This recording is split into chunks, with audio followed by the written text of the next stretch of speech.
Drummerly.com Unlimited Drama Series. The notification sound from my phone should have been a warning bell. Instead, I tapped Instagram like any other Tuesday morning, coffee in hand, expecting the usual stream of meaningless posts from people I barely remember caring about. 200 wedding photos, my daughter's wedding, and I wasn't in a single one. Rick Palmer here, 41 years old, IT specialist for a mid-sized tech firm in downtown Cleveland. I fix computers for a living, which means I'm good at spotting problems other people miss. Right now, the problem was staring at me through my phone screen in high-definition color. Chloe looked beautiful in her white dress, radiant smile, perfect makeup. The venue was gorgeous, some upscale country club I'd never heard of. The flowers were elaborate, the cake was 3 tiers, and the guest list looked like it cost more than my annual salary. My wife Lisa stood right next to the bride in every family photo, beaming like the proud mother she was. Derek Vaughn, that slick real estate agent who'd been helping Lisa with some investment properties, was somehow in the background of at least 50 shots, grinning like he belonged there. But the father of the bride?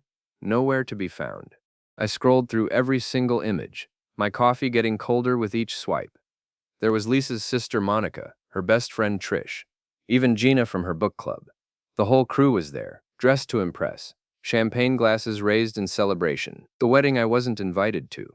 The wedding I apparently didn't pay for, despite the joint account that had been mysteriously drained 3 weeks ago, when Lisa claimed she needed money for Chloe's emergency apartment deposit. My thumb hovered over the heart emoji. Such a simple little symbol, such a loaded gesture. I tapped it. Within seconds, the likes started rolling in from other people who'd seen the photos. But my heart emoji would stand out like a sore thumb to anyone paying attention. The father who somehow made it to his daughter's wedding through social media. My phone buzzed immediately. Text from Steve, my old college buddy who still grabbed beers with me every Friday. Dude, what the hell? Saw your like on Chloe's wedding pics. Please tell me you were just running late or something. I stared at his message for a long moment, then typed back. Something like that. The apartment felt different now, quieter. I walked through our living room, looking at the family photos on the mantle. Lisa and me on our honeymoon 15 years ago. Chloe's high school graduation, last Christmas, when everything still seemed normal, and I missed the signs. The late-night phone calls Lisa claimed were work emergencies from her event planning business. The way she'd started dressing nicer, wearing perfume to run errands, how she'd suddenly become very interested in girls' nights out with Monica and the crew. Derek Vaughn. I'd met him exactly twice. Both times, he'd given me that firm handshake that lasted too long, the kind that screams, "I'm more successful than you." Drove a tricked-out BMW, wore expensive suits, had that slicked-back hair that probably cost more to maintain than my monthly grocery budget. Now he was in my daughter's wedding photos, and I wasn't. I grabbed my laptop and did what I do best. I started digging into data. Our joint checking account showed the withdrawal Lisa had mentioned, but when I cross-referenced it with our savings, I found 3 more transfers I didn't remember authorizing. All of them to accounts I didn't recognize. My phone rang. Lisa's ringtone. "Rick, honey? I saw you liked Chloe's photos. Isn't she beautiful?" Her voice had that forced cheerfulness she used when she was trying to manage a situation. I'd heard it plenty of times when she dealt with difficult clients. "She looks amazing," I said. "Expensive venue." Oh, you know how these things go. Chloe wanted something special, and Tom's family was very generous. Tom was Chloe's new husband. Nice kid, worked in marketing for some startup. His family had money, but not country club money. Not 200 photos with professional photographer money. "How generous?" I asked. Silence on the other end. Then, "Rick, we should talk when I get home tonight. I'm at Monica's right now, but we can discuss the wedding expenses then." "Where exactly was the wedding, Lisa?" "Willowbrook Country Club. It was beautiful, Rick. I took so many pictures for you." Willowbrook Country Club. I'd heard that name before. Derek Vaughn had posted about some real estate networking event there last month. Posted about how he was building connections in all the right places. "I'm sure you did," I said. "See you tonight." After she hung up, I sat in my home office and pulled up everything I could find about our recent financial activity. Lisa had always handled the event planning money, and I'd trusted her to manage our personal expenses too. Big mistake. The pattern was clear once I knew what to look for. Small transfers at first, then larger ones, all timed to coincide with her girls' nights or client meetings. all going to accounts that, with a little creative searching, seemed to trace back to shell companies registered to one Derek Vaughn. My daughter's wedding wasn't just paid for with my money. It was paid for with money Lisa had been systematically moving out of our accounts for months, probably straight into Derek's investment schemes. The beautiful wedding I wasn't invited to was funded by the beautiful betrayal I wasn't supposed to discover. I leaned back in my chair and smiled for the first time all day. Lisa had always underestimated me, thought I was just the quiet IT guy who fixed problems and stayed out of the way. She was about to learn that I was very, very good at fixing problems, especially problems that involved cheating wives and their slick boyfriends. My phone buzzed with another notification. Someone had commented on Chloe's wedding post. "Where's Rick? Didn't see the father-daughter dance pics." My. I screenshotted that comment before Lisa could delete it. Then I started planning my own kind of wedding gift. Lisa came home at 8:30, carrying takeout bags from that expensive Thai place she'd been discovering lately. The same Thai place Derek had tagged in his Instagram stories 3 times in the past month. "I brought pad Thai," she said, setting the bags on our kitchen counter. "Your favorite." She looked good, really good. New haircut, professional highlights, a dress I'd never seen before that probably cost more than my monthly car payment. The kind of outfit you wear when you want to impress someone. "Thanks," I said, not moving from my spot at the kitchen table, where I'd been waiting with my laptop open. "We should definitely talk about expenses." Lisa's smile flickered for just a second. She busied herself unpacking containers, avoiding eye contact. "Of course. I know the wedding costs were higher than we initially discussed." "What did we initially discuss, Lisa?" She paused, a container of curry halfway to the counter. "Well, we talked about helping Chloe with some expenses. Tom's family covered most of it, but you know how these things add up." I turned my laptop screen toward her. Bank statements, transaction histories, transfer records. 3 months of financial activity laid out in neat spreadsheets. $17,000, Lisa. That's what these things added up to.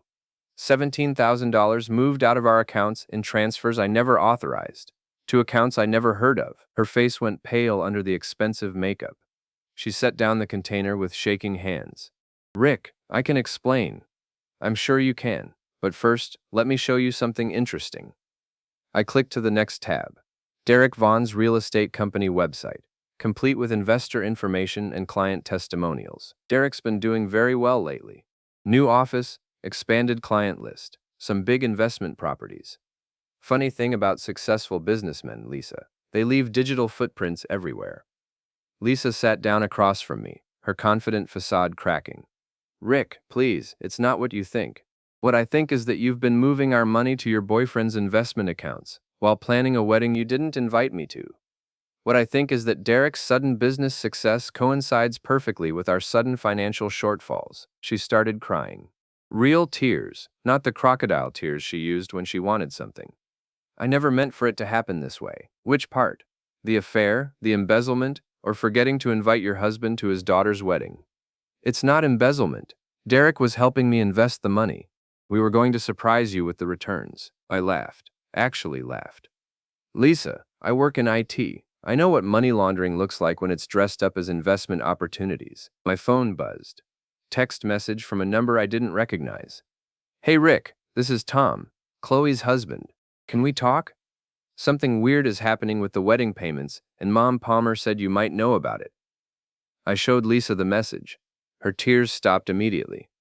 "What did you tell them about the money, Lisa?" "I told them you were handling the financial arrangements. I thought I'd have time to fix everything before anyone noticed."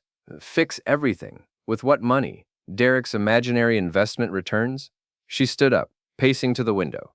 "Derek's investments are legitimate, Rick. He's been helping several clients grow their portfolios. The wedding expenses were just temporary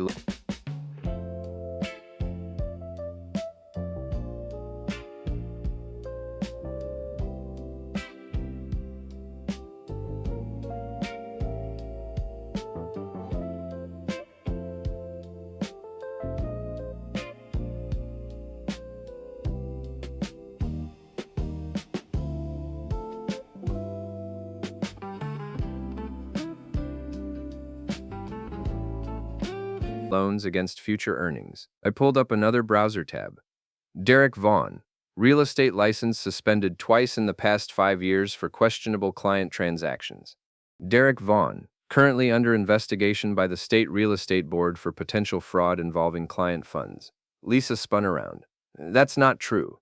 It's all public record, Lisa. Amazing what you can find when you actually look. My phone rang. Tom's number. I should take this, I said, answering before Lisa could protest. Hey, Tom.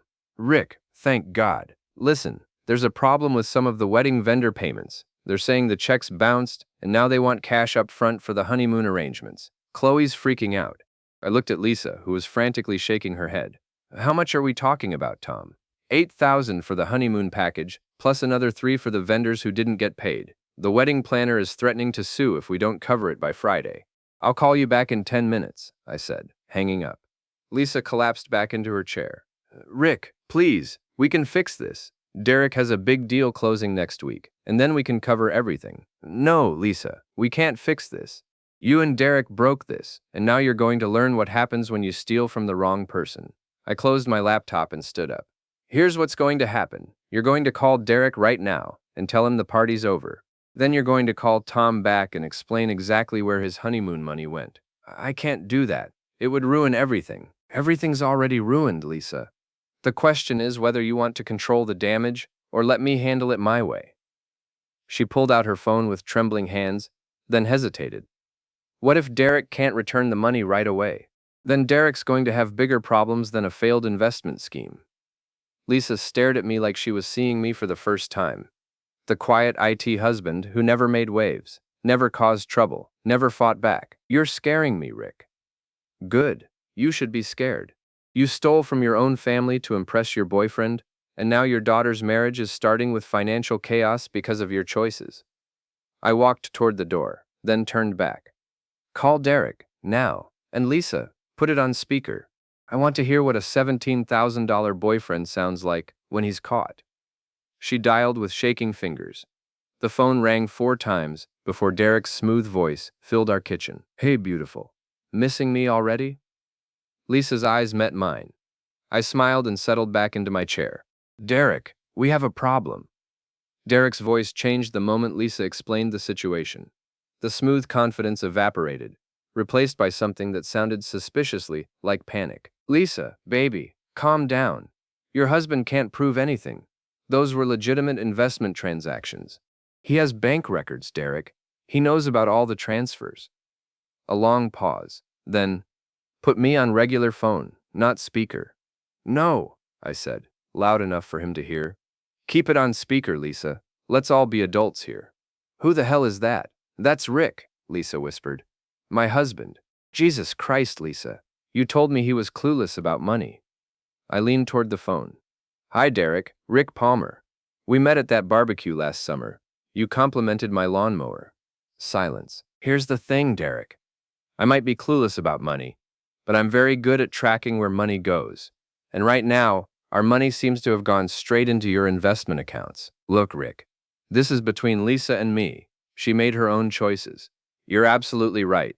She chose to steal from her family to fund your business ventures. She chose to lie to her daughter about wedding expenses. She chose to exclude her husband from their child's wedding. Lisa was crying again, but I wasn't feeling sympathetic anymore. But here's what I'm choosing, Derek. I'm choosing to give you exactly 24 hours to return every penny you took, all $17,000, plus the $8,000 Tom needs for the honeymoon. That's $25,000, Rick. I don't have that kind of liquid cash. Then you better start making calls. Sell something. Liquidate something. Ask your other investor girlfriends for help. Other investor? What the hell are you talking about? I pulled up my laptop again.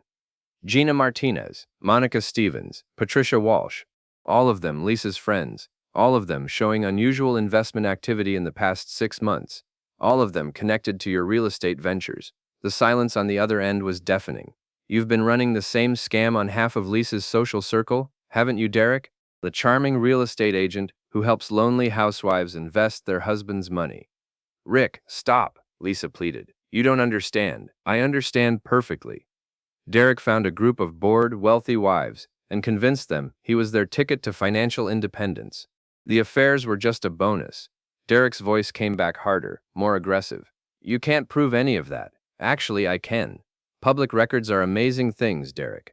Your business licenses, your client transactions, your property transfers. It's all there if you know where to look. My phone buzzed with a text from Steve.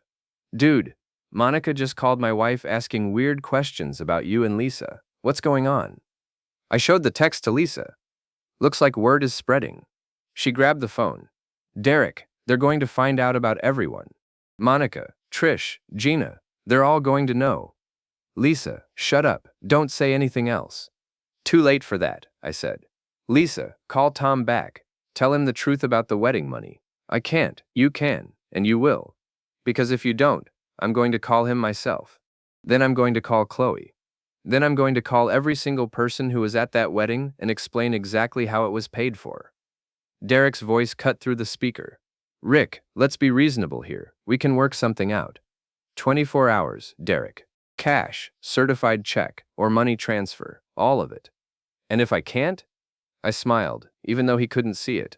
2,000. I didn't get any jewelry. I was ending With a it. diamond goodbye gift? Watch more on Grammarly.com. And you're going to discover that IT guys have very interesting skill sets. We know about social media, online reputation management, public records databases, and digital forensics. Are you threatening me? I'm educating you. 24 hours.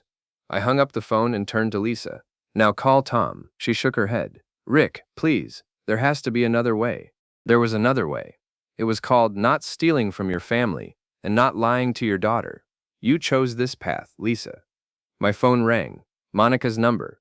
Answer it, I told Lisa. Put it on speaker. Lisa answered with a shaking voice. Hi, Monica. Lisa, what the hell is going on? Steve's wife just called me asking about Derek and some investment problems. Please tell me you didn't get involved with that sleazy real estate guy. Lisa looked at me desperately. I nodded toward the phone. Monica, we need to talk, all of us. You, me, Trish, Gina, tonight. Why? Lisa, you're scaring me, because Derek Vaughn has been lying to all of us, and our husbands are starting to ask questions. The silence on Monica's end lasted forever. Oh God, Lisa, how much? How much what? How much money did you give him? Lisa started sobbing. 17,000. Jesus Christ. Trish is going to lose her mind. She gave him 22. I grabbed the phone. Monica, this is Rick. How much did Gina invest? Rick? Why are you... Lisa, why is Rick involved in this? Because it's his money Derek stole, I said. How much did Gina give him? I don't know. Maybe 15? Rick, what's happening? What's happening is that Derek Vaughn ran a con game on all of you. And now your husbands are going to find out unless we fix this immediately. Fix this how? Emergency meeting. Tonight. All of you, plus your husbands. We're going to figure out exactly how much money Derek took. And then we're going to get it back. Rick, I can't tell my husband about this. He'll lose his mind. Monica, your husband is going to find out anyway. The question is whether he finds out from you or from the police report. The line went quiet again. Police report. Derek's investment scheme is fraud, Monica. When Tom files a complaint about the bounced wedding checks, the investigation is going to uncover all of Derek's client transactions. Oh God, what do we do? I looked at Lisa, who was staring at me with a mixture of fear and something that might have been respect. We do what we should have done from the beginning, I said. We tell the truth. By 9 p.m., our living room looked like a support group for financial fraud victims. Monica sat next to her husband Dave, a construction foreman who kept cracking his knuckles. Trish was there with her husband Jim, an accountant who'd brought a calculator and a legal pad. Gina came alone. Apparently her husband was out of town on business, which might have been a blessing. Lisa had finally called Tom and Chloe. They were driving over from their apartment, and from what I could hear of the phone conversation, Chloe was not taking the news well. So let me get this straight, Dave said, his voice tight with controlled anger. This Derek guy convinced all of you to invest your husband's money in some real estate scheme, and now the money's gone. It's not gone, Monica protested weakly. Derek said the investments were just taking longer to mature than expected. Jim looked up from his legal pad. Monica, I've been doing the math. Between all of you, Derek collected at least $60,000. There's no real estate investment that requires that kind of cash up front from individual investors. 60,000? Lisa whispered. That's just from the four of you, Jim continued. Rick, you said Derek's been doing this for months. There could be other women, other investments. I nodded. I found at least 6 other names connected to his business accounts. All women, all married, all showing similar transaction patterns. The front door opened and Tom walked in with Chloe. My daughter looked like she'd been crying for hours. She took one look around the room and shook her head. Mom, how could you do this? How could you steal money from Dad and then not even invite him to my wedding? Lisa started to answer, but Chloe held up her hand. No, don't. I don't want to hear excuses. She turned to me. Dad, I'm so sorry. I thought you were busy with work. Mom said you were handling the financial stuff and didn't want to be bothered with wedding planning. It's not your fault, honey. The honeymoon is ruined. The vendors are threatening to sue. Tom's family thinks we're scam artists. Chloe's voice broke.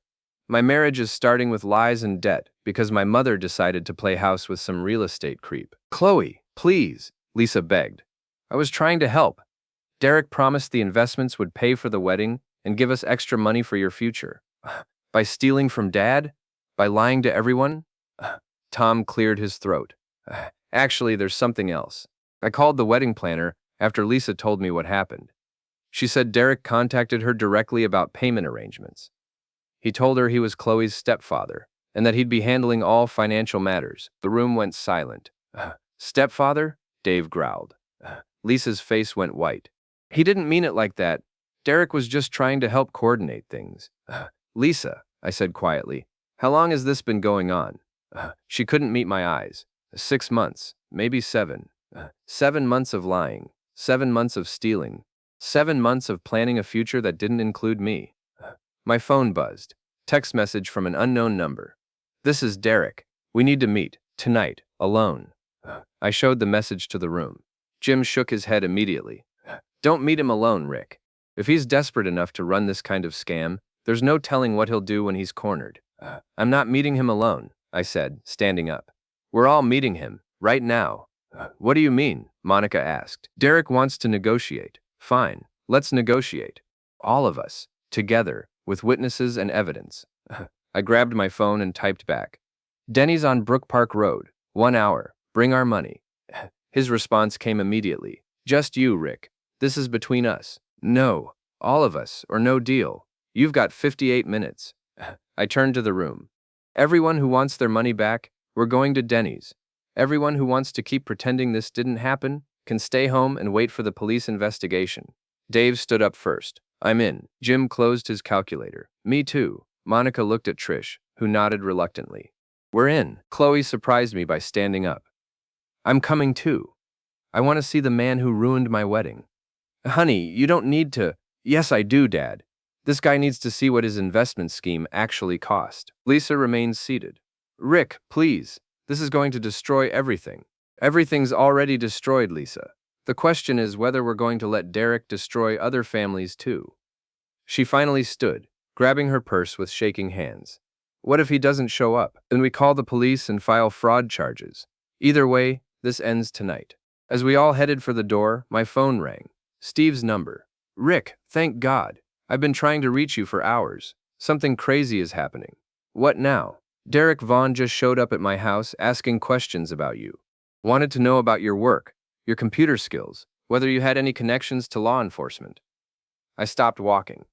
What did you tell him? I told him to get off my property before I called the cops. But Rick, the guy seemed really nervous, like sweating through his shirt nervous. Where is he now? I don't know, but he was driving that fancy BMW and it looked like he had suitcases in the back seat. I looked at the group waiting by the door.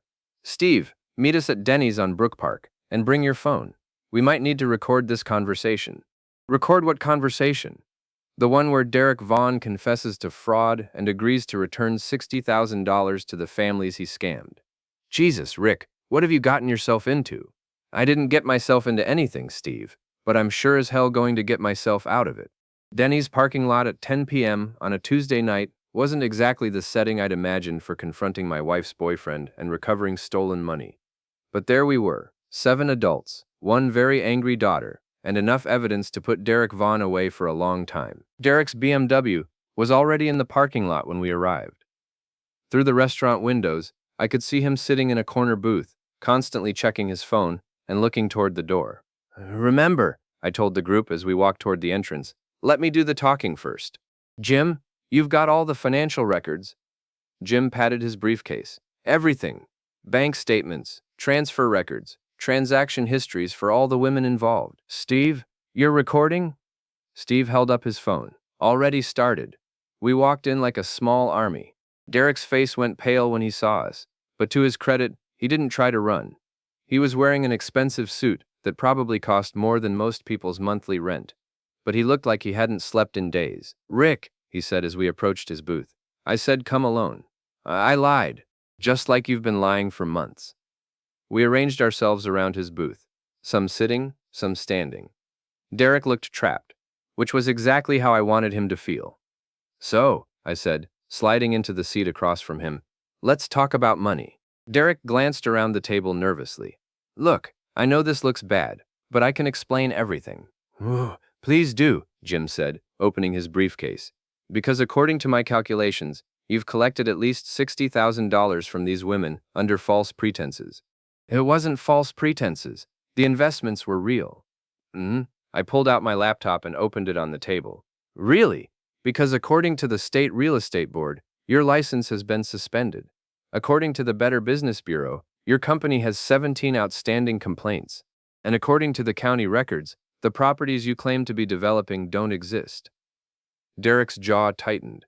You've been busy. I'm good at my job, and my job is finding problems and fixing them. Chloe leaned forward. You told the wedding planner you were my stepfather. Derek looked at Lisa, who was staring at her hands. That was just to simplify the payment process. No, Chloe said, her voice getting stronger. That was you planning to replace my father. That was you thinking you could steal his money and his family. Chloe, it wasn't like that. Don't talk to my daughter, I said quietly. Don't look at my daughter. Don't even think about my daughter. Derek raised his hands. Okay. Look, Rick, I understand you're upset, but we can work this out. I've got some deals closing next week, and I can start paying everyone back. Next week?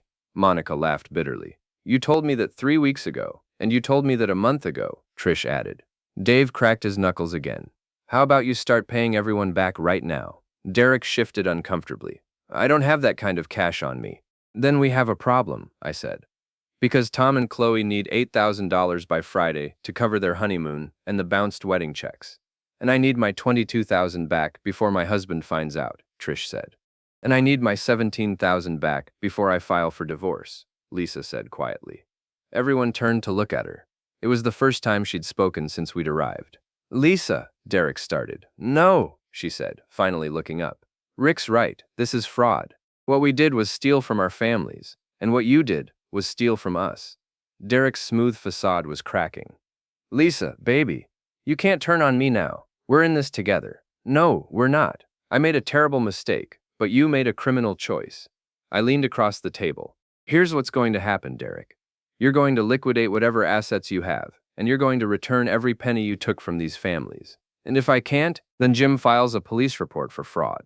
I send all my research to the State Real Estate Board and the District Attorney's Office, and Steve posts his recording of this conversation on every social media platform he can find. Derek looked around the table desperately. You can't do that. It would ruin me. You ruined yourself, Chloe said. You ruined my wedding. You ruined my parents' marriage, and you ruined these families' trust. But more importantly, I continued, if you don't return the money, I'm going to use every IT skill I have to make sure everyone in this city knows exactly what kind of businessman Derek Vaughn really is. Derek's phone buzzed. He glanced at it, and his face went even paler. Problem? I asked. He showed me the screen, a text message. Derek, this is Patricia Walsh. My husband found out about the investment money. He's filing a police report tomorrow morning, unless you return our $15,000 tonight. Looks like word is spreading, Steve observed. Derek put his head in his hands. This is insane. I was trying to help everyone make money. You were trying to help yourself to everyone's money, Dave corrected. I closed my laptop and stood up. You've got two choices, Derek. Choice 1. Liquidate everything, return the money, and disappear from our lives forever. Choice 2. Face fraud charges, criminal investigation, and complete public humiliation. Derek looked up at me with something that might have been respect. You're not the quiet little IT guy Lisa described. No, I'm not. I'm the guy who's going to make sure you never scam another family. He reached into his jacket and pulled out a checkbook. I can cover Tom and Chloe's honeymoon costs tonight. The rest will take me a few days. How many days? A week. Maybe 10 days.